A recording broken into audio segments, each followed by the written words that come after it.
அவனுடைய பிறப்பை பற்றி கேட்டு அந்த அரங்கேற்றத்திலே கலந்து கொள்ளாமல் அவமானப்படுத்தியதும் துரியோதனன் அவனை நண்பனாக ஏற்றுக்கொண்டு அங்க நாட்டுக்கு மன்னனாக்கி தன் வாழ்விலே ஒரு அங்கமாக்கி கொண்டதும், அதன் பிறகு பகைமை உணர்ச்சியினாலே துரியோதனன் பீமனை அழிக்க பல முயற்சிகள் செய்ததும், அதிலே எல்லாம் அவன் மிகச்சிறப்பாக மீண்டு வந்ததும், இதை கண்ட பீஷ்ம பிதாமகர் திருதராஷ்டிரனிடத்திலே இனி இவர்கள் சேர்ந்து வாழ்வது என்பது முடியாத காரியம், அதனாலே அதை பிரித்து விடுவதே நல்லது, முதலாவதாக இளவரசு பட்டம் கட்டிவிடு என சொல்ல தர்மனுக்கு இளவரசு பட்டம் கட்ட, ஆனால் துரியோதனன் ஆத்திரம் கொண்டு தந்தையை ஏச என்ன செய்வது என்று கேட்க, எப்படியாவது அவர்கள் சின்னஞ்சிறிய செடியாக இருக்கிற போதே இத்தனை ஆற்றலுடையவர்களாக இருந்தால் முச்செடியை வளரவிட்டால் அது வளர்ந்து வைரம் பாய்ந்து விட்டால் வெட்டுவது கஷ்டம், அதனால இவர்களையும் இன்னும் பலத்தோடு வாழ்வதற்குள்ளாக அழித்து விடுவதுதான் மேலென சொல்ல, எப்படி அதை செய்வது என திருதராஷ்டிரன் திகைக்க அவர்களை வாரணாசிக்கு அனுப்பி அங்கேயே அவர்களுடைய வாழ்வை முடித்து விடலாம் என துரியோதனன் மாமன் சகுனியின் ஆலோசனையின்படி சொல்ல, இவர்கள் அதற்குரிய ஆயத்தங்களை செய்ய பாண்டு மகாராஜனுக்கு திதி கொடுப்பதற்காக காசிக்கு போவது நல்லது என சொன்னதனாலே பஞ்சபாண்டவர்கள் அதை நம்பி கிளம்ப தயாரானார்களே நேற்றைய கதை நின்றது. ஏன்னா கயாவிலே போய் பிண்டம் போட்டால் ரொம்ப நல்லது, போட்டுட்டு வந்துட்டா அப்புறம் நம்ம திவசம் பண்ணலைன்னா கூட தப்பு இல்லை. இன்னும் சொல்ல போனா நாம உயிரோட இருக்கும் போதே கூட நமக்கு பிண்டம் போட்டுக்கலாம், ஆனா வீட்டுக்கு வரக்கூடாது, நாம போட்டுட்டு வீட்டுக்கு வரக்கூடாது. நான் அப்படிதான் சொன்னேன், எனக்கும் போட்டுருங்க, நீ போகக்கூடாதுமா, நான் எங்க வீட்டுல மட்டுமில்லை உங்க எல்லார் வீட்டுக்கும் வர்றேன், ஆபத்து இல்லையா, அதனால அதுதான் காரணம். பிரேதம் பிரேதம்னு சொல்லித்தான் அந்த பிண்டத்தை போடணும், இறந்தவர்களுக்கு சொல்லி அவர்களை பிரேதம்னு சொல்லி, பிரேதம்னா பணம் சொல்லி சொல்லிதான் போடணும். பணம் போடணும்னா பணம் எழுந்து இங்க வந்து அது பேயால மாறிடும், அதனால அது கூடாது. சில பேர் சொல்லுவது கிடையாது, அதனால நான் போட்டு வந்துட்டேன்பாங்க. ஆனா இதுல ஈடுபாடு எனக்கு இருந்த காரணத்தினாலே அங்கே போன போது அந்த செய்து வைத்தவர்கள் எல்லாம் முழுமையாக உண்மையாக ஏமாற்றாமல் உண்மையை சொன்னார்கள், அதுதான் முக்கியம். இப்போ அந்த காசி என்பதும் நான் ஏற்கனவே சொன்னேன், இந்திரபிரஸ்தம் டெல்லி, இப்ப இருக்கிற டெல்லி தான் இந்திரபிரஸ்தம். டெல்லிக்கும் காசிக்கும் ரொம்ப தூரம் இல்லை, அந்த வாரணாசியும் குரு நாட்டினுடைய ஒரு பகுதி தான். அதனால சொல்லுகிறோம் அங்க போய் தங்கிக் கொள்ளலாம், நீங்கள் அங்கேயே வேண்டுமானாலும் இருந்து கொண்டு இந்த பிரச்சனை இல்லாமல் நேரடியாக பாகம் பிரிக்காமல் பத்திரம் எழுதாம நீ அந்த வீட்டுல இரு இந்த வீட்டுல இருன்னு சொல்ற மாதிரி நீங்கள் காசியிலே இருங்கள். இவர்கள் கிளம்பினார்கள். அது மிகச்சிறந்த கஷேத்திரம். திருவாரூர்ல பிறந்தால் புண்ணியம். ஏன்னா விடிய விடிய சுந்தரமூர்த்தி நாயனாருக்காக சிவபெருமான் தூது நடந்த தலம். அதை மிக அழகாக பாடுவார். இரவில் கமலங்கள் மலரும் திருவாரூர். கமலம்னா தாமரை, தாமரை பகல்ல தான் மலரும், இரவிலே தாமரைகள் மலருகின்ற திருவாரூர் என்று பாடுவார். எந்த தாமரை? சிவபெருமானுடைய பாத தாமரைகள் விடிய விடிய சுந்தரமூர்த்தி நாயனாருக்காக பறவை நாச்சியார் வீட்டுக்கு தூது போச்சு. அப்படி அவர் நடந்த மண் ஆகையினாலே இந்த திருவாரூரிலே பிறந்தார்கள் எல்லாருக்கும் அடியே. சிதம்பரத்துல தரிசனத்தை பார்த்தா புண்ணியம். குனித்த புருவமும் கொவ்வை செவ்வாயில் குமிழ் சிரிப்பும் பனித்த செஞ்சடையும் பவளம் போல் மேனியில் பால்வெள் நீரும் இனித்தமுடன் எடுத்த பொற்பாதமும் காணப்பெற்றால் மனித பிறவியும் வேண்டுவதே இந்த மாநிலத்தே. மனுஷனா பிறந்தா அந்த இறைவனுடைய திரு நடனத்தை பார்த்தா நீ பிறந்ததுக்கு அர்த்தம் இருக்கு. அது சிதம்பரம் பார்த்தா புண்ணியம். காசியில இறந்தால் புண்ணியம். திருவண்ணாமலையை நினைச்சாலே புண்ணியம், நினைச்சாலே புண்ணியம். நினைத்தால் முக்தி அளிக்கும் தலம் அண்ணாமலை. ஞான தபோதனரை வாவென்று அழைக்கும் மலை அண்ணாமலை. இன்னைக்கு பல ஞானிகளும் சித்தர்களும் வாழ்ந்து கொண்டிருக்கிற இடம் திருவண்ணாமலை. இப்போ அப்படி காசியில இறந்தால் முக்தி என்பதனாலே இறந்து போன தன்னுடைய தந்தைக்கு அங்கே போய் திதி கொடுத்தால் முக்தி கிடைக்கும் என்று கிளம்புகிறார்.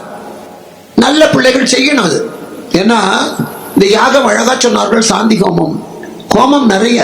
நம்முடைய இந்து மதத்துக்கு பேரே அக்னி மதம்னு ஒரு பேர் இருக்கு. நம்முடைய வேதத்துல முதல் வார்த்தை அக்னி, அக்னியே ஸ்வாகா. முருகனுக்கு அக்னி பூன்னு ஒரு பேர் உண்டு, ஏன்னா அவன் நெருப்புலதான் தோன்றினான்.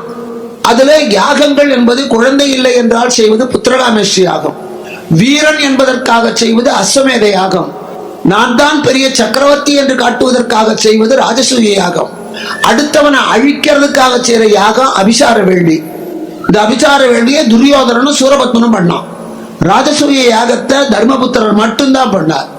அஸ்வமேத யாகத்தை ராமரும் பண்ணி இருக்கிறார், தர்மனும் பண்ணி இருக்கான். அப்ப அதனால அதை தவிர இல்லறத்தாருக்கு உண்டு. ஆகவனியம், தக்கனாக்கினி, காருகபத்தியம் என்ற 3 வகையான யாகம் இல்லறத்தானுக்கு உண்டு. அதை தவிர இந்த யஜ்யம் என்றாலே யாகம்னு அர்த்தம். எல்லாருக்குமே 5 யஜ்யங்கள் கண்டிப்பா செய்யணும். தேவ யஜ்யம், ரிஷி யஜ்யம், மனித யஜ்யம், பூத யஜ்யம், இத்தனையும் உண்டு. தேவ யஜ்யம்னா இந்த மாதிரி கோவிலுக்கு போறது, வணங்குவது, ஒரு கற்பூரம் ஏத்துறது, இது தேவ யஜ்யம். அடுத்தது பித்ரு யஜ்யம், இறந்து போன பெற்றோருக்கு முறைப்படி மரியாதை செலுத்துவது பித்ரு யஜ்யம். ரிஷி யஜ்யம், நல்ல நூல்களை எல்லாம் பெரிய மகான்கள் எழுதிய நூல்களை படிப்பது, இது ரிஷி யஜ்யம். அடுத்தது மனுஷ யஜ்யம், இல்லாதவனுக்கு சாப்பாடு போடுறது மனுஷ யஜ்யம். பூத யஜ்யம், காக்கைக்கு சோறு போடுவது, பசுமாட்டுக்கு புல் கொடுப்பது, நாய்க்கு சோறு போடுவது, இதெல்லாம் பூத யஜ்யம். ஒவ்வொருத்தரும் வாழ்நாளில் இந்த 5ஐயும் செய்யணும். செய்யறவான்னு கேட்டுக்கோங்க நீங்களே. இது எல்லாம் முடியும், எல்லாராலையும் முடியும்.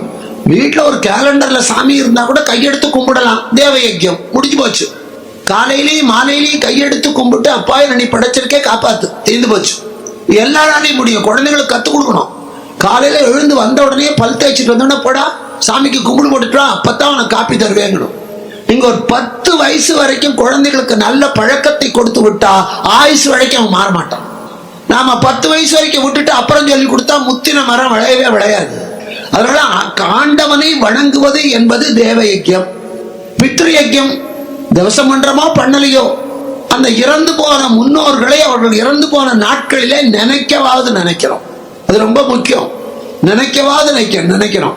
அடுத்தது இந்த ரிஷி யஜ்யம், நூல்களை படிக்கிறதுக்கு ஒன்றும் நமக்கு தான் நல்லதே தவிர அவங்களுக்கு ஒன்றும் இல்லை. ராமாயணத்தை நாம படிக்கிறதுனால கம்பருக்கு லாபம் இல்லை. பாரதத்தை நாம படிக்கிறதுனால வில்லிபுத்தூர் ஆளுக்கு லாபம் இல்லை. தேவாரத்தை நீங்க படிக்கிறதுனால நால்வருக்கு இல்லை. அபிராமி அந்தாதியை படிப்பதனால அதை எழுதினவருக்கு இல்லை, அபிராமி பட்டருக்கு இல்லை. நமக்கு நல்லது. நல்ல நூல்களை படிக்கணும். அது எல்லாராலையும் முடியும். எழுத படிக்க தெரிஞ்ச இப்பெல்லாம் நிறைய சின்ன சின்ன புஸ்தகங்கள் நிறைய வந்துடுது. ஏதாவது ஒரு தேவாரம், ஒரு கந்தர் அனுபூதி, ஒரு அபிராமி அந்தாதி போதும். பெருசா ஒன்றும் புக்கை படிக்க வேண்டாம், படிக்கணும். அது ரிஷி யஜ்யம். அதே மாதிரி சாப்பிடும் போது ஒரு கைப்பிடி ஒரு நாய்க்கு, ஒரு காக்காய்க்கு, வீட்டில் நறுக்கிற காய்கறி அதையாவது ஒரு மாட்டுக்கு போடு. முன்னெல்லாம் ஒவ்வொரு வீட்லயும் பானை வச்சிருப்பாங்க. அரிசி களையிற தண்ணியை ஊற்றி இல்லை காய்கறி களைஞ்சா உளுந்தம் பருப்பு எல்லாம் கருப்பு உளுத்தம் பருப்பு தான் வைப்பாங்க. நல்லா பொட்டு பருப்பு வச்சு அதை வந்து எடுத்துட்டு போவாங்க மாடு வச்சிருக்கிறவங்க. பதிலுக்கு சாணி கொண்டு வந்து வைப்பாங்க வாசல் தெளிக்கிறதுக்கு. வாசலும் தெளிக்கிறது இல்லை, அரிசியும் களையிறது இல்லை. இருந்து போச்சா. காய்க்கு தோலும் செய்வதில்லை. தோலோட சாப்பிட்டா சக்தி. சோம்பேறித்தனம் அத்தனையும். தோலோட சாப்பிட்டா பூசணிக்காயும் தோலோட சாப்பிடுவோமா? இல்லையே. அதுக்கு வேற சமையல் குறிப்பு. கேரட் தோலை சீவுகிறீர்களா, அதோடு கொஞ்சம் மிளகாய் புளி உப்பு வைத்து அரைத்தால் துவையல். எதை வச்சு அரைச்சா தான் இல்லை. மாமியாரை வச்சு அரைச்சா கூட துவையல் தான், வீட்டுக்காரனே வச்சு அரைச்சா கூட துவையல் தான். உப்பு புளி வச்சா எல்லாம் தான் ருசி. அதனால எல்லாத்தையும் செய்யறது இல்லை. முடிந்த வரைக்கும் அதை சிலதையாவது அடுத்தவர்களுக்கு கொடுங்க. தோலையாவது அது கொடுத்து உள்ள இருக்கிறத நீ தின்னு. உழைக்கிற மாட்டுக்கு தவிட்ட கொடுத்து அரிசியை நீ சாப்பிடு. நெல்லை நீ அறுவடை பண்ணி வைக்கோல் அதுக்கு போடு. உழைப்பெல்லாம் வாங்கி கொண்டு ஏமாத்தினா அந்த சோறு ஜீரணம் ஆகாது. அதனால இப்ப இத்தனை வியாதியும். நம்ம பாட்டங்காலத்துல எல்லாம் அல்சர் கிடையாது, கேன்சர் கிடையாது, டயபெட்டிஸ் சக்கரை வியாதி கிடையாது. இருந்ததா? இல்ல. ஒரு 40 வருஷத்துக்கு முன்னால அவங்களுக்கு அதெல்லாம் கிடையவே கிடையாது. இப்ப எல்லாத்துக்கும் எல்கேஜி படிக்கிற பையனுக்கு கண்ணாடி, 30 வயசுலயே மூட்டு வலி, 35 வயசுலயே சக்கரை வியாதி. ஏன்? துரோகம். நாம பண்ணுகிற பாவத்தினுடைய பலனை வியாதியா அனுபவிக்கிறோம். மாடு திட்டாது. உங்க கண்ணு முன்னால யாராவது ஒருத்தர் நல்லா சாப்பிட்டுட்டு உங்களை பக்கத்துல உட்கார வச்சுட்டு அருமையா இருக்கு சார் சாப்பாடு அப்படி தின்னா உங்களுக்கு வயிறு எரியுமா எரியாதா? வேண்டாம். நான் கொண்டு வந்து கொடுத்த அரிசி, நான் கொண்டு வந்து கொடுத்த பூசணிக்காய், சமைச்சது என் பொண்டாட்டி, நீ உட்காந்து திங்கிறடா எனக்கு கூட மிச்சம் வைக்காம. அது மாதிரி மாடு நினைக்குமா நினைக்காதா? நான் இல்லைன்னா உனக்கு ஏது நெல்லு. அதனாலதான் திருமூலர் சொன்னார், யாவர்க்குமாம் இறைவர்க்கு ஒரு பச்சிலை, யாவர்க்குமாம் உண்ணும் போது ஒரு கைப்பிடி, யாவர்க்குமாம் பசுவிற்கு ஒரு வாயுரை, யாவர்க்குமாம் இன்னுரை நல்கல் தானே. பெரிய தர்மத்தை சொல்லல. இந்து மதம் ரொம்ப எளிமையா சொல்லி கொடுத்திருக்கு. நீ சுவாமிக்கு பெரிய மல்லிப்பூ மாலை போட வேண்டாம். உங்க ஊர் திரௌபதிக்கு போட்டிருக்கிற மாலையை பார்த்தா ஆனந்தமா இருக்கு. அவ்வளவு மல்லிகைப்பூ, அவ்வளவு வாசனை பூ எல்லா ஊர்லயும் கிடைக்காது. அதனால நீ போட வேண்டாம். அவ்வளவு ஒன்னால வாங்கி போட முடியாது. உங்க ஊர்ல என்ன விலையோ தெரியாது. எங்க ஊர்ல ஒரு முழம் மல்லிப்பூ 15 ரூபாம்பா. அதனால வாங்கி போடுறது முடியாது, வசதி. ஒரு வில்வத்தழையை பறிச்சிட்டு வந்தா சிவன் தலையில போடு. 2 துளசியை கொண்டு வந்தா பெருமாளுக்கு, அருகம்புல்ல பிச்சுக்கிட்டு வந்தா அது பிள்ளையா இருக்கு. அவங்க ஒண்ணு பெரிய மாலையெல்லாம் கேட்கல, சந்தன மாலையும் ஜவ்வாது மாலையும். யாவர்க்குமாம் இறைவர்க்கு ஒரு பச்சிலை. பிள்ளையார் சதுர்த்தி அன்னைக்கு பாத்தீங்கன்னா எல்லா இலையும் போட்டு பூஜை பண்ணோம். நாங்களாம் சின்ன குழந்தையா இருக்கும்போது போய் இலை தேடுவோம். நெல்லிக்காய் தழை, இன்ன தழைன்னு இல்லை, அரளித்தழை, எருக்க தழை எல்லாம் கிடைக்கலன்னா பண்ட மாற்றிட, எனக்கு நீ 4 மாவளை தான், நான் உனக்கு 4 எருக்க தழை தான், இப்படி தேடிட்டு போயிருந்திருக்கோம். இப்பெல்லாம் ஒண்ணும் கிடையாது. பச்சை மண்ணுல பிள்ளையார், எதுவுமே அர்த்தம் இல்லாம நம்முடைய இதுல வைக்கல. பிள்ளையார் சதுர்த்திக்கு பச்சை களிமண்ணுல பிள்ளையார் செய்யணும் ஈரத்தோட. அதை முதல் நாள் சாயந்தரம் சில பேர் செஞ்சா கூட அடுத்த நாள் காலையில தான் வாங்குவோம். அந்த பிள்ளையார வீட்டுல வச்சுட்டு ஆவணி மாசம் தான் வரும் விநாயகர் சதுர்த்தி. அப்பதான் மழை காலம். இந்த மழை காலத்துலதான் வியாதி ஜாஸ்தி வரும். தொத்து வியாதி எல்லாம் மழை காலத்துல தான் வரும். அதனால அந்த வியாதி வராம தடுக்கணும். இப்ப மாதிரி ஒரு வீட்டுக்கு தெருவுக்கு 10 டாக்டர் கிடையாது, ஓட முடியாது நம்மளால அப்பெல்லாம். அப்ப அந்த மண்ணுல பிள்ளையார வச்சுட்டு நம்முடைய நாட்டிலே விளைகிற அத்தனை இலையும் மருந்துதான், அத்தனை இலையும் மருந்துதான். வெட்டுக்காயமா கிணத்து போட்டு தழைய வச்சு போடு, காலில் முள்ளு குத்திட்டா எருக்கம்பாலால அடி, எல்லாத்துக்கும். உனக்கு மஞ்சக்காய் மாலையா கீழா நெல்லியை அரைச்சு கொடு, எல்லாத்துக்கும் மருந்து இருக்கு. மருந்து இல்லாத ஒண்ணுமே இல்லை. அதைத்தான் அவன் மாத்திரையா பண்ணி தரான். நாம வாங்கி தின்னுட்டு ஃபீஸை கட்டிட்டு உட்காந்துருக்கோம். அப்ப அந்த எல்லா இலையும் பூஜை பண்ண சொல்லுவோம். இந்த பிள்ளையார் சதுர்த்தியில மட்டும் ஒவ்வொரு வீட்லயும் பிள்ளையார் வாங்கணும். அந்த பிள்ளையாரை வச்சு அத்தனை இலையும் போடுவோம். போட்டு 2 நாள் பிள்ளையார் இருப்பார். இன்னைக்கு பிள்ளையார் சதுர்த்தினா நாளைக்கு வரைக்கும் வீட்டுல இருப்பார். எதுக்காக? அந்த ஈர மண்ணுல இந்த ஈர இலைய போட்டா அந்த ஈரமும் இந்த ஈரமும் சேர்ந்து அந்த பிள்ளையார் ஈர மண் இழுத்துக்கும். இந்த இலைகளுடைய சாரத்தை எல்லாம் அந்த விநாயகருடைய மண் இழுத்துக்கும். அப்புறம் அடுத்த நாள் காய ஆரம்பிக்கும். அது காய காய அது இழுத்துக்கொண்ட அந்த ஈரத்துல இழுத்துக்கொண்ட அந்த பச்சிலையினுடைய சக்தி வீட்டுல பரவும். அப்ப வியாதியே வராது. சரி, நமக்குத்தான் வீட்டுல வைக்கிறோம், அந்த பரவுது, அந்த மருந்து சத்து கிடைக்குது. நம்ம பூஜை பண்ணாத ஒரு கிறிஸ்துவர், ஒரு நாத்திகன், அவனும் வாழணும். அதுக்காக என்ன பண்ணுவாங்க, அந்த பிள்ளையார இலையோட. அது மட்டும் இல்ல, அடுத்த நாள் தயிர் சாதம் பண்ணி அதை ஒரு சின்ன மூட்டை கட்டி கொண்டக்கடலை சுண்டல் பண்ணி அதையும் ஒரு மூட்டை கட்டி பிள்ளையார் தோல் மேல போட்டு ஒரு குழந்தையை கொண்டு போய் விட்டுட்டு வர சொல்லுவாங்க. ஓடுற தண்ணியில விடக்கூடாது, நிலைக்கிற தண்ணியில் தான். கடல்ல விடலாம், கிணத்துல விடலாம். ஊர்கிணத்துல தான் கொண்டு போய் விடுவாங்க. அது குழந்தைங்க ஆனந்தமா தூக்கிட்டு போகும். அத்தனை அருகம்புல்லு, எருக்கந்தழை, அரளித்தழை எல்லாத்தோடையும். இந்த பிள்ளையார் தொப்புல 4 வைப்பாங்க. தூக்கி போற பையனுக்கு அது காசு, ஆசையா கொண்டு போகும். எதுக்கு தயிர் சாதம் பிள்ளையார சாப்பிட போறாரு? இல்ல, அந்த பிள்ளையார கொண்டு போய் அந்த கிணத்துல போடும் போது அந்த மண்ணிலே ஊறி இருக்கிற மருத்துவ சாரும் அந்த இலைகளுடைய மருந்து சக்தியும் அந்த தண்ணியில கலக்கணும். ஆனா நம்ம சும்மா போட்டா உடனே அந்த தண்ணியில் இருக்க மீனெல்லாம் வந்து அந்த இலையெல்லாம் சாப்பிட்ரும். இலையெல்லாம் சாப்பிட்டுட்டா தண்ணியில அந்த சக்தி இறங்காது. அதனால இந்த கட்டு சாதம் கட்டி போடும் போது மீனெல்லாம் அந்த சாதத்தை தான் சாப்பிட வருமே தவிர இலைய திங்காது. இவனால பாதாம் கீரை இருக்கும்போது பாவக்காய் ஜூஸ் குடிப்பானா? மாட்டான். அப்ப அதெல்லாம் சாப்பிட்டு முடிக்கிறதுக்குள்ள இலை போய் அடியில அந்த சேத்துல பதிஞ்சுக்கும். அந்த ஊர்கிணத்துலதான் எல்லாரும் தண்ணி எடுப்பான், ஊர்கிணத்துலதான் எல்லாரும் குடிப்பாங்க. அப்ப அத்தனை பேருக்கு அந்த மருந்து சத்து போகும். இப்படி ஊரெல்லாம் வாழ வேண்டும் என்பதற்காகத்தான் நம்ம ஒவ்வொரு பண்டிகையும் வைத்தானே தவிர பொழப்பு கட்டு போய் யாரும் கொழக்கட்டைக்காக வைக்கல. ஒவ்வொன்றுக்கும் அர்த்தம். எப்பாவது உங்க ஊர்ல ஒரு வாய்ப்பு கிடைச்சா நான் இந்து தர்மங்களை பத்தி உங்களுக்கு பேசுறேன் ஒரு 10 நாள். அவ்வளவுலயே அர்த்தம் இருக்கு. அர்த்தம் தெரிஞ்சா தப்பு செய்ய மாட்டோம். அதனாலதான் நான் எல்லாருக்கும் ஒரு பச்சளை போட முடியும்டா, வேற ஒண்ணு முடியல. நீ சாப்பிடும் போது இவ்வளவு சாப்பாடு வச்சுட்டு சாப்பிடுற, அதுக்கு தொட்டுக்க பொரியல் என்ன, சாம்பார் என்ன, அப்பளம் என்ன, வடை என்ன, பத்திரம்னா பக்கத்து கடையில போய் வடையை வாங்கிட்டு வாடான்னு இத்தனையும் தின்றோம். ஒரு பிடி குறைச்சி சாப்பிட்டா நமக்கும் ஆயுசு நல்லது, தானத்துக்கு தானம். உண்ணும் போது ஒரு கைப்பிடி, முன்னெல்லாம் இலையில போடும் போது சாப்பிட உட்காரும் போது இவ்வளவு சாதத்தை எடுத்து ஓரத்துல வச்சிருவோம் நாய்க்குன்னு. சாப்பிடறதுக்கு முன்னால காக்காய்க்கு போடணும். இது தர்மத்துக்கு தர்மம். காக்கா வந்து விஷம் வச்ச சோற கொத்தாது. புத்தி கெட்டது நாம தான். சுனாமி வந்த போது பாருங்க, இத்தனை மனுஷன் தான் செத்தாலே தவிர கடல்ல இருக்கிற ஒரு திமிங்கலமோ ஒரு மீனோ செத்து முதக்கல, எல்லாம் ஓடிப்பிடுது. அவ்வளவு ஏன் ஒரு படுத்த படுக்கையா கிடக்கிறோம் 2 மாசம். தலையெல்லாம் சிக்கு பிடிச்சி பேன் பிடிச்சி போயிடும் கோமா ஸ்டேஜ்ல. என்னதான் வாரினாலும் அந்த ஈரத்துல தலை நிறைய பேன் தான் இருக்கும். எத்தனை எடுத்தாலும் வராது, வெட்டி விடுவாங்க. ஆனா நாம சாக போறதுக்கு முதல் நாள் கூட தலையில பேன் இருக்கும். நீங்க சாக போகிறதுக்கு சேர்த்து உயிர் போறதுக்கு 5 நிமிஷத்துக்கு முன்னால தலையை பாருங்க, ஒத்த பேன் இருக்காது. செத்தவன் தலையை பாருங்க, பேனே இருக்காது. பேனுக்கு தெரியுது உயிர் போயிடுன்னு. நாம சாவதற்கு 5 நிமிஷத்துக்கு முன்னாலேயே தலையில இருக்க பேனெல்லாம் ஓடிவிடும். பேன் கூட நம்ம சாகிற வரைக்கும் கூட இருக்கிறது இல்ல. இந்த ஆட்டம் ஆடுறோம் நாம. எல்லாமே சாஸ்வதம் நினைச்சுட்டு, எல்லாத்தையும் சாஸ்வதம் நினைச்சுட்டு ஆடுறோம். பேன் கூட டெய்லி போற ஒரு நாள் எனக்கு பிரயோஜனம் விட்டுட்டு ஓடுது, எதுவுமே கூட வர போறது இல்ல. அப்ப அந்த மற்ற ஜீவராசிகளுக்கு ஜாஸ்தி. ஒரு சுனாமி வருதுன்னா பறவை எல்லாம் கத்தும், எரிமலை வெடிக்கும்னா எல்லாம் ஓடும். அந்த அளவுக்கு மற்ற ஜீவராசிகளுக்கு இருக்கு.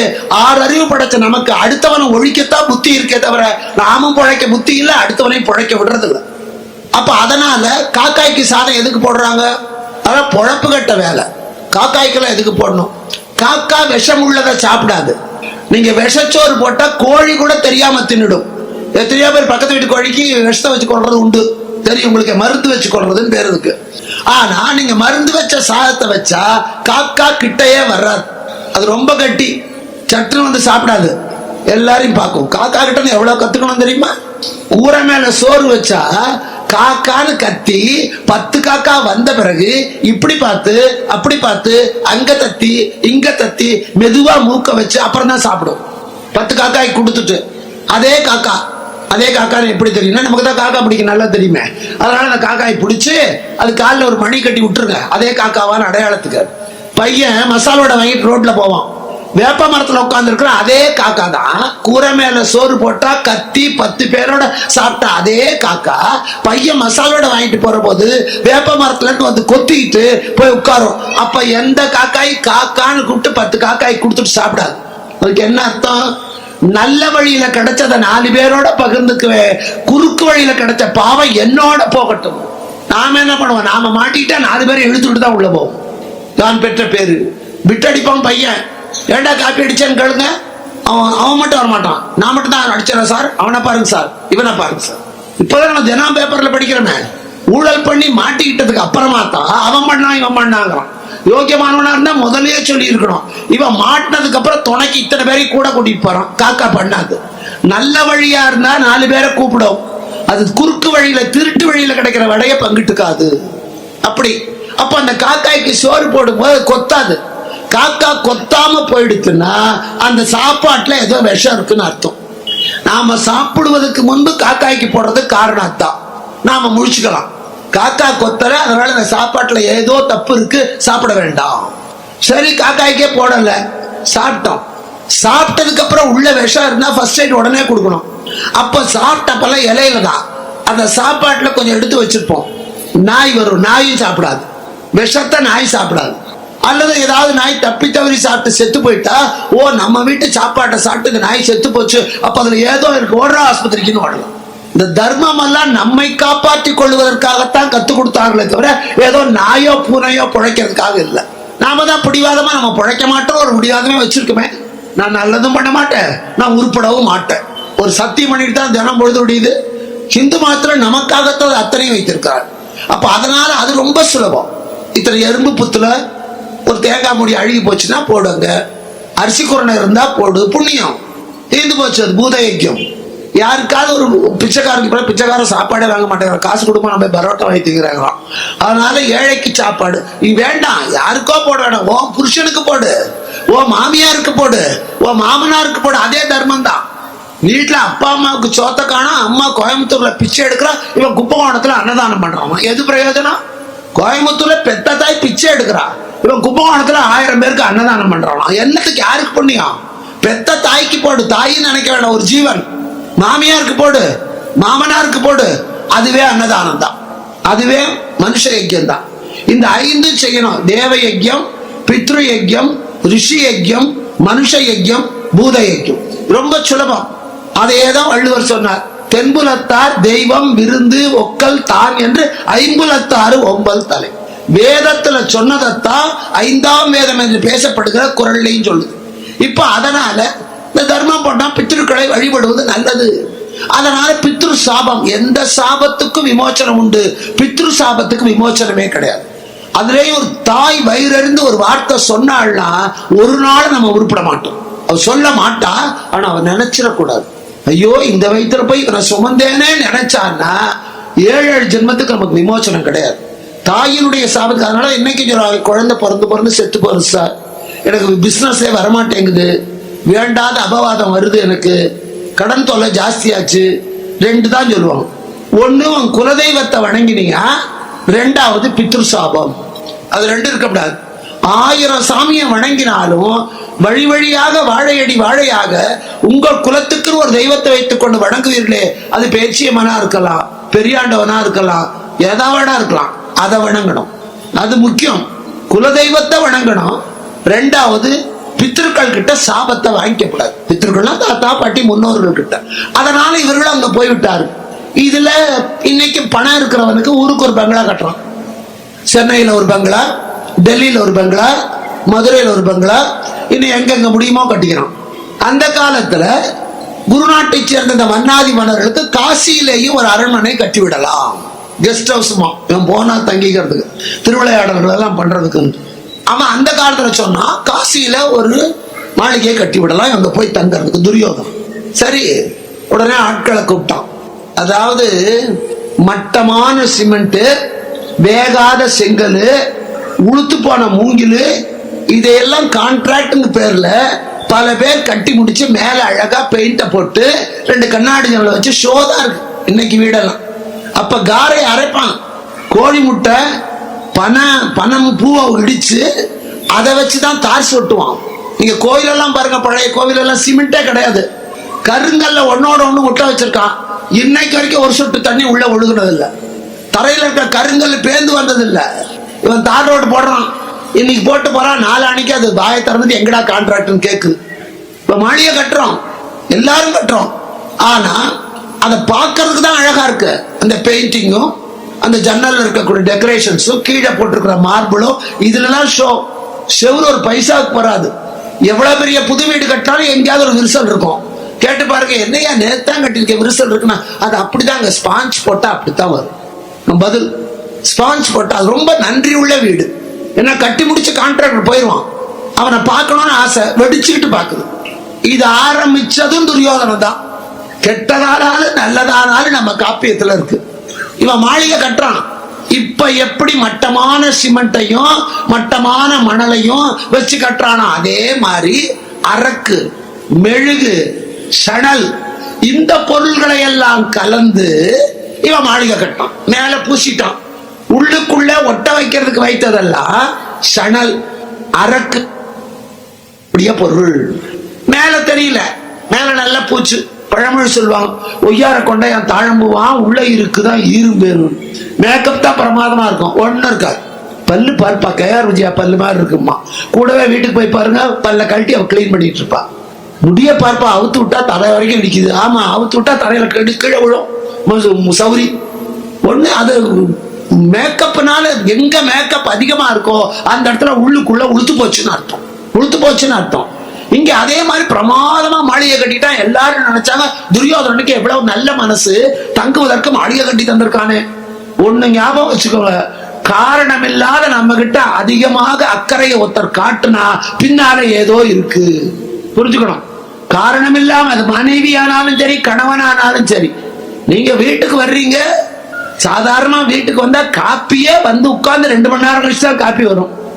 ஆனா தீபாவளிக்கு 15 நாளைக்கு முன்னாடியே நீங்க வீட்டுக்குள்ள வந்த உடனேயே காஃபி மட்டும் இல்ல, ஸ்வீட்டோட கொண்டாந்து கொடுத்து, என்னங்க இவ்வளவு நேரம் ஆச்சு, வேலை ஜாஸ்திங்களா, அவர் ரொம்ப உருகுறான்னா தீபாவளிக்கு 15,000 பட்டு புடவைக்கு அடி போடுறான்னு அர்த்தம், புரிஞ்சுக்கோங்க. அளவுக்கு மீறி. அதே மாதிரி புருஷனும் ரொம்ப இவ்வளவு சோப் போட்டான்னா எங்கேயோ கடன் வாங்கிட்டு வந்திருக்கான், சங்கிலி கழட்டி கொடுத்து கேட்கறான்னு அர்த்தம். அளவுக்கு மீறி அன்பு வெளிப்படுமே. ஆனால் நான் சொல்றது அன்பு காட்டுவதில் வெளிப்படுத்தினால், உபசரிப்புகள் அதிகமானா அது ஆபத்து. அதனால எத்தனை ஊர் தண்ணி குடிச்சிட்டு வந்திருக்கேன். உங்களையே எப்படி எல்லாம் ஏமாத்த தெரியுமா, இவங்க ரோஸ்ட் போடுறேன்பாங்க, ஹோட்டல்ல போடுறோம் பாத்தீங்களா, ரோஸ்ட். ஒரு ரோஸ்ட் 48 ரூபா. அந்த ரோஸ்டுக்கு செலவழிக்கிற மாவு இவ்வளவுதான். அந்த அவ்வளோண்டு மாவை போட்டு தேய் தேய் தேய் தேய்ன்னு தேய்ப்பான். இவ்வளோ பெருசுக்கு.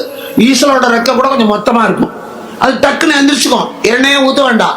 அதான் மெல்லிசா இருக்குல்ல, சீக்கிரம் எந்திரிச்சுக்கும். அதை இப்படி அப்படி உள்ள வேகாது, திருப்பி எல்லாம் போட மாட்டான்.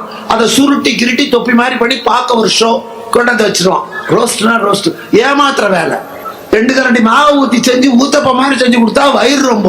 இது 48 ரூபாய் வாங்கிட்டு 1/4 கரண்டி மாவு. சில வீடுகளுக்கு போனா பால் குடிச்சிட்டு போங்க அம்மா, நான் வேண்டாங்க. இல்லைங்க கொஞ்சம் குடிச்சிட்டு போங்க, கொண்டு வருவாங்க. கொண்டு வந்துட்டு ஆத்துவாங்க. நான் சொல்ல வேண்டாங்க, ஆத்த வேண்டாங்க, எனக்கு சூடாதான் பிடிக்கும். அந்த ஆத்துறதுல ஒரு ரகசியமே இருக்கு. இவங்க ஆத்துறதுல நுரை வந்துடும். அந்த நுரையோட இருக்கிற பாலை நீங்க வாயில வச்சா ஒரு வாய்ப்பால் தான் இருக்கும், பூரா மீச தாடி தான். எங்க உங்களுக்கு ஆத்தி நீங்க நினைச்சுப்பீங்க, பாவம் பாரு எனக்கு சுடுன்னு சொல்லிட்டு அக்கறையோட ஆத்தி கொடுக்குறா. அவ ஆத்தி கொடுக்கல, உனக்கு கொடுக்கணுமேங்கிற வயிற்றுல ஆத்திட்டு கொடுக்குறான். புரிஞ்சுக்கணும், இதெல்லாம் வேண்டான்னு. ரொம்ப அது மாதிரி அளவுக்கு மீறி உபசரணைகள் வருமே, ஆனால் அங்க ஏதோ பின்னாடி இருக்கு, தெரிஞ்சுக்கணும். இது தெரியல, பஞ்சபாண்டவர்களுக்கு தெரியல. அவர்கள் நினைத்தார்கள் துரியோதனனுக்கு எவ்வளவு அன்பு. புறப்படுகிறார்கள் அஸ்தினாபுரியை விட்டு.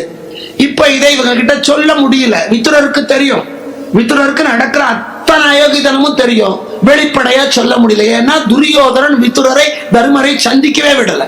நான் அன்னைக்கே சொன்னேன், கல்யாணம் ஆன பொண்ணுக்கு அதிரசமும் முறுக்கையும் சொல்லி அம்மா உபதேசம் பண்ற மாதிரி கிட்டையே போக முடியல. கடைசியில் எல்லாருக்கும் காலில் விழுந்து நமஸ்காரம் பண்ணி போயிட்டு வரேன். அதுதான் அன்னைக்கு வந்த வழக்கம் தான். ஊருக்கு போற போது பெரியவங்க எல்லார்கிட்டையும் போயிட்டு வரேன்னு சொல்லிட்டு வரணும்.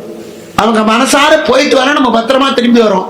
யார்கிட்ட சொல்றீங்களோ இல்லையா, பெத்த தாய்கிட்டையும் கட்டின பொண்டாட்டிக்கிட்டையும் சொல்லிட்டு போனா ஆக்சிடென்ட் இல்லாத வருவீங்க. ஏன்னா தாய் வயிற்ற பிடிச்சுக்குவா, என் பிள்ளை பத்திரமா வரணுமேனு. பொண்டாட்டி தாலி பிடிச்சுக்குவா, அவன் கெட்டவனோ நல்லவனோ புருஷன் வரணும்.